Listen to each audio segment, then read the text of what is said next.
சம்ஹார நேரத்தில் சமுத்திரம் பின்வாங்கும் சந்தோஷ திருநாளில் நல்லருளை தாரும் ஐயா முருகன் என்று முழங்குது என் மனசு. கடலை போல உன் கருணை பெருசு.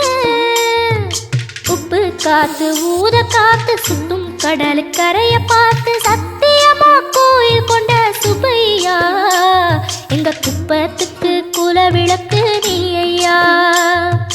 திருச்செந்தூர் ஆண்டவனே வேல் முருகா தினம் உனக்கு நன்றி சொல்வோம் மால் மருகா. திருவடியில் தவமிருப்போம் திருமுருகா தீர்ப்பெழுது நலமெனவே